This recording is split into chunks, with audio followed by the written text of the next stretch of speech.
कुछ याद आ रहा है? ये आपकी बेटी नहीं है? सोचने में थोड़ी सी गलती होगी। वो जो बगीचे में छुप छुप कर मिलते थे, वो बाप और बेटी थे। नहीं। मुझे उठा ले। ए लोक के केड़े खसम ना पींगा ए जानिया ना डॉक्टर मेरे प्यो दे कुछ ला मार दी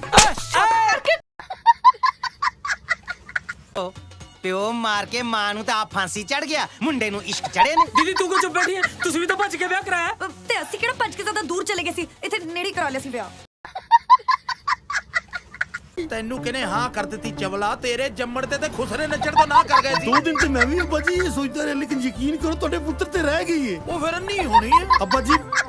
दाद ना देना के बगैर नोटा तुम ਤੁਹਾਡੀ ਨੋ ਲੈ ਕੇ ਆ ਰਹੇ ਹਾਂ ਉਹ ਕਾਕਾ ਜੋ ਤੂੰ ਕਹਿ ਰਿਹਾ ਮੈਨੂੰ ਯਕੀਨ ਨਹੀਂ ਆ ਰਿਹਾ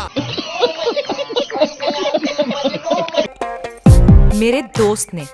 साडी पार्टी चल रही है प्लीज लीव मेरे दुश्मन ने मेरा डिवोर्स केस चल रहा प्लीज लीव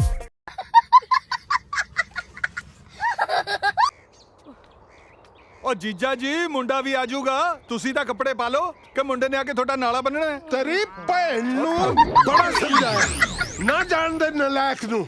ਮੰਨੀ ਨਹੀਂ ਸਾਡੀ ਕਿਹੜੇ ਮੰਨੀ ਸੀ ਤੁਹਾਡੇ ਨਾਲ ਵਿਆਹਣ ਲੱਗਿਆ ਅਸੀਂ ਵੀ ਬਥੇਰਾ ਸਮਝਾਇਆ ਬਈ ਨਾ ਕਰਦੇ ਮੰਨਿਓ ਨਹੀਂ